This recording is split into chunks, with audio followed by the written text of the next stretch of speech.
सोना कोई नहीं खरीदे, बेच के मिट्टी में जाना है। पनीर 100 ग्राम की कितने की मिलती है? 250 ग्राम 100 ग्राम क्या देते हैं? 56।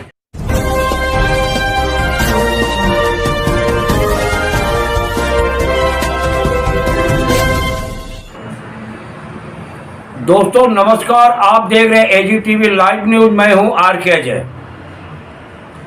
दोस्तों, जहां सरकार अनेक प्रकार की योजनाएं निकालती रहती है, कहीं गरीबों के लिए, कहीं मजदूरों के लिए, कहीं बेघरों के लिए, कहीं महिलाओं के लिए, कहीं बुजुर्गों के लिए, कहीं नौजवानों के लिए, कहीं दिव्यांग भाइयों के लिए।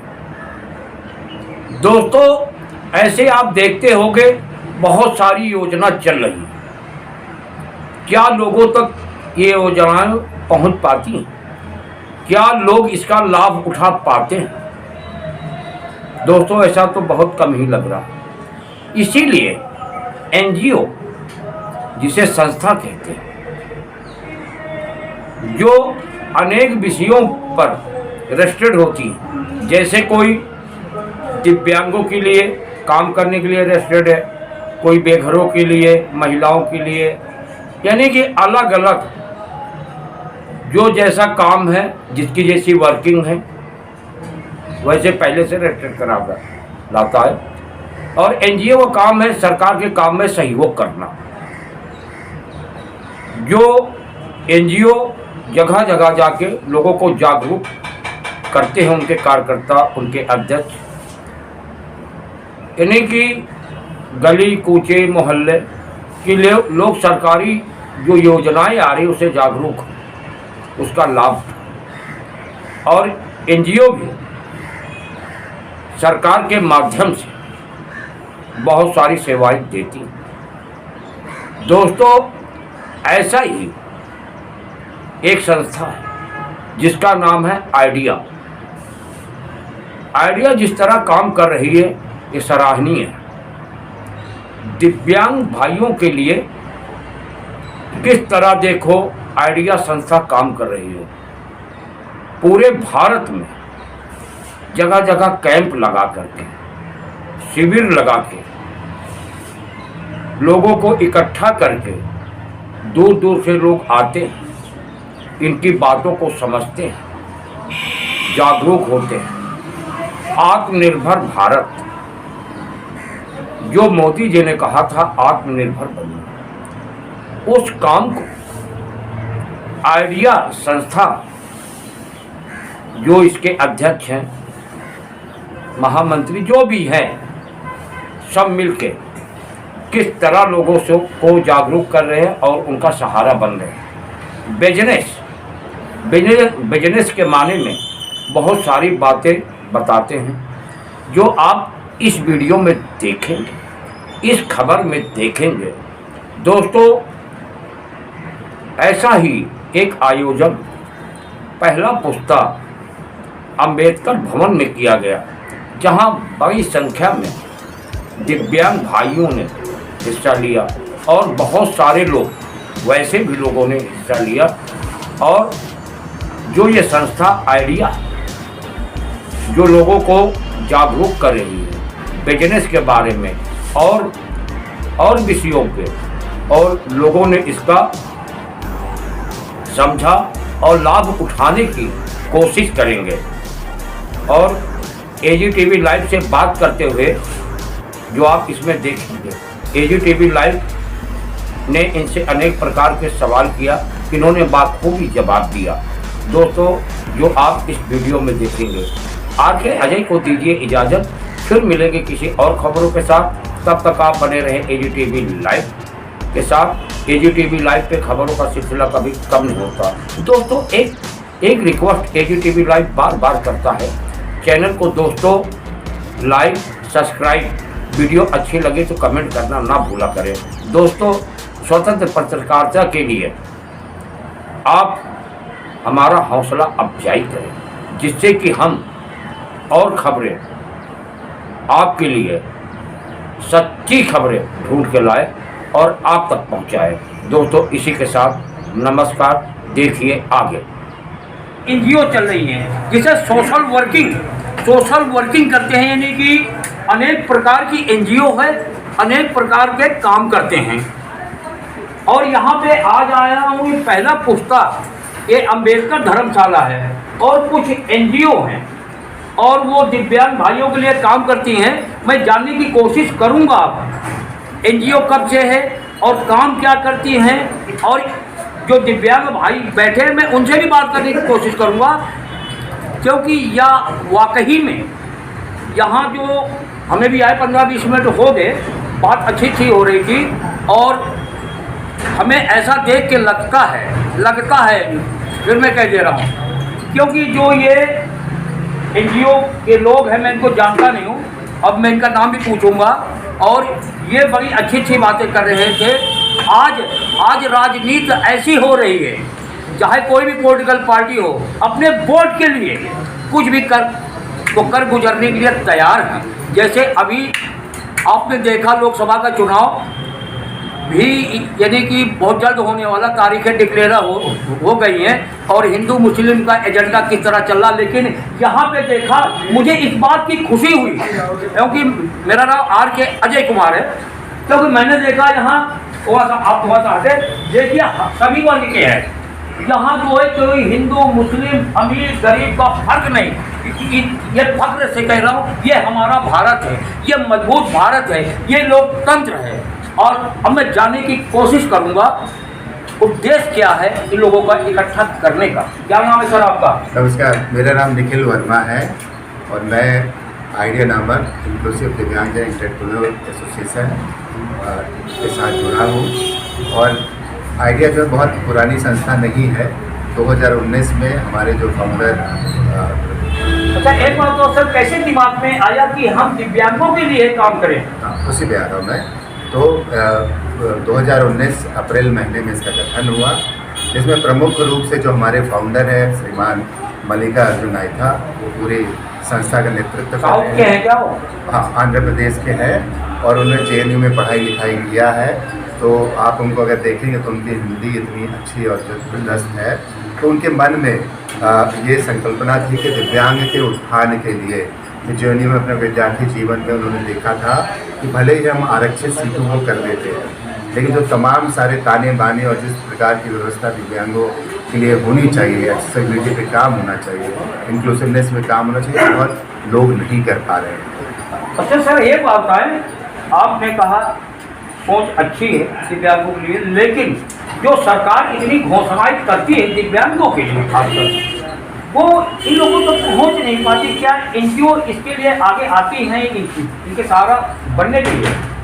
इसमें दो बिंदु है। एक तो है कि अभी अगर हम ऑपरेट देखें और चीज़ों को देखें तो बहुत सारे काम जो है 2016 के बाद अगर हम देखें, जब अधिनियम में बदलाव हुआ और पहले 7 प्रकार की दिव्यांगता को प्रमाणिकता दी और अभी 21 प्रकार की दिव्यांगता है। आप देखेंगे कैंप लगना, तमाम सारी चीज़ों में बहुत वृद्धि है। आप व्हील चेयर आम होता हुआ देखेंगे, आप इनको वगैरह बहुत वितरित कर रही है। CSR में भी बहुत काम हो रहा है, तो काम हो रहा है, ऐसा नहीं कि नहीं हो रहा, लेकिन जिस मात्रा में होनी चाहिए शायद हम अभी तक वहाँ पर नहीं पहुँचना। हम NGO और सिविल सोसाइटी ऑर्गेनाइजेशन का ये दायित्व तो है कि जहाँ भी गैप है सरकार के कामों में, या सरकार कुछ काम, उद्यमिता का काम सरकार भी करती है, आत्मनिर्भर भारत का पूरा सोच जो है सरकार का है, तो उसी को हम प्रेरणा स्रोत लेते हुए हमारे फाउंडर और तमाम सारे लीडरान जो हैं हमारे संस्था के।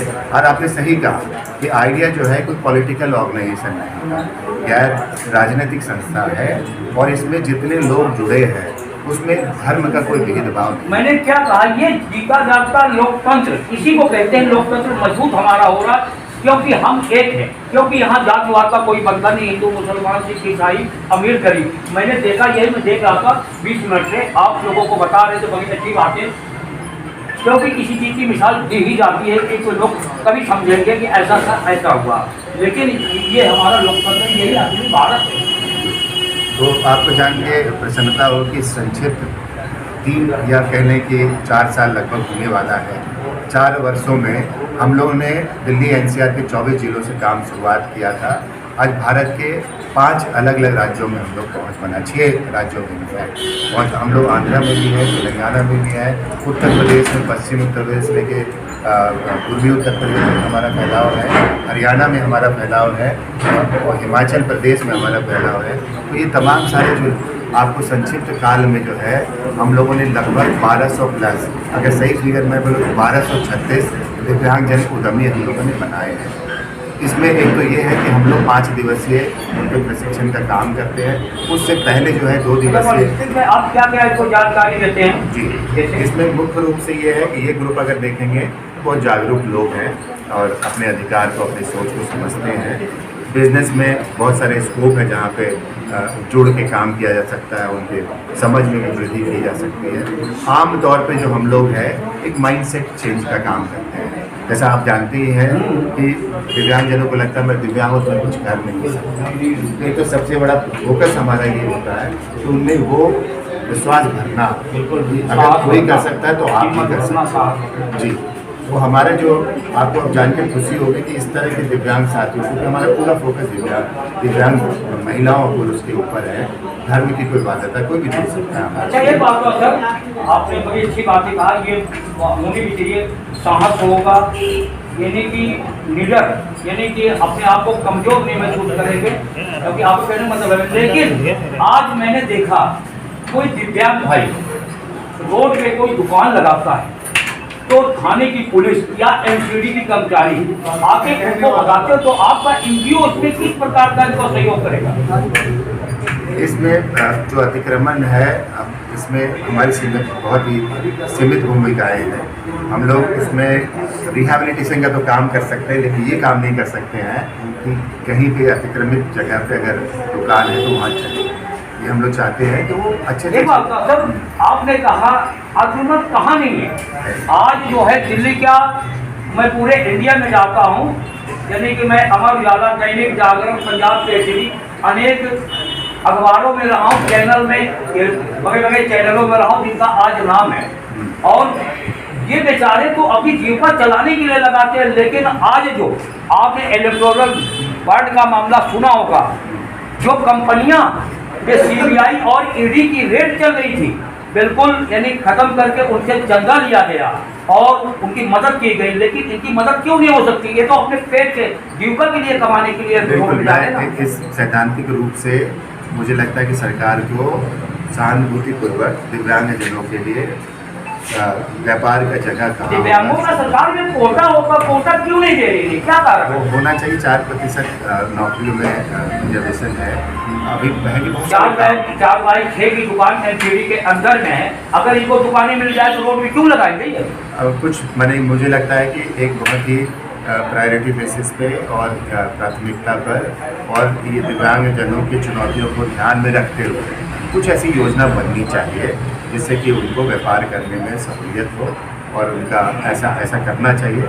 लेकिन हमारा जो रोल है वो बहुत सारे, क्योंकि हम कोई सरकारी संस्था तो है नहीं, हमारे है नहीं कि हम लोग किसी को चाहे तो जगह दिलवा दें।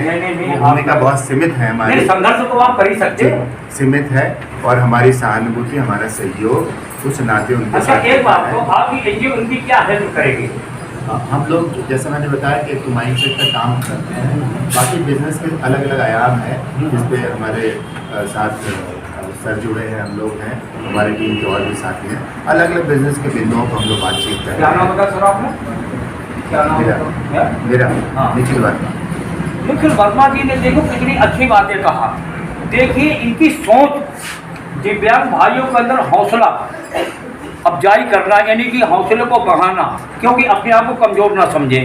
क्योंकि जो व्यक्ति अपने आप को जिस तरह, छोटी सी बात, अगर डॉक्टर किसी बीमारी को बता देता आप बीमार हो, अगर मरीज उस बीमारी को अगर सीरियस ले लेना तो सही नहीं हो सकता जब तक अपने आप को ये नहीं समझेगा मैं संघर्ष करना है। सर आपका नाम क्या नाम है? मेरा नाम पंकज है, मैं आइडिया से शुरू से जुड़ा हूँ। अच्छा।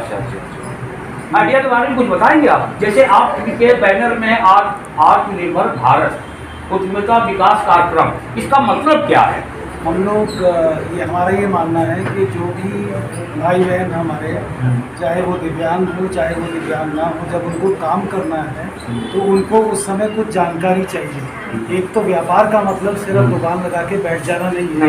व्यापार से जुड़े हुए अलग अलग आयाम होते हैं, जैसे मार्केटिंग एक बहुत महत्वपूर्ण है, उद्यमिता अपने आप में एक बहुत महत्वपूर्ण विषय है। तो इस तरह के विषयों पे इनको सिंपल भाषा में साधारण उदाहरण देते हुए, विषय की जटिलताओं को दूर रखते हुए इनको विषय समझाना, उदाहरणों के जरिए मतलब जागरूक करना और विषय की टेक्निकलिटीज को भी समझाना कि मार्केटिंग क्या है, आप अपने व्यापार को, अपने काम को कैसे बढ़ा सकते हैं। क्योंकि ये ज्ञान तब तक नहीं मिलता जब तक आप व्यापार में उतरते नहीं हैं।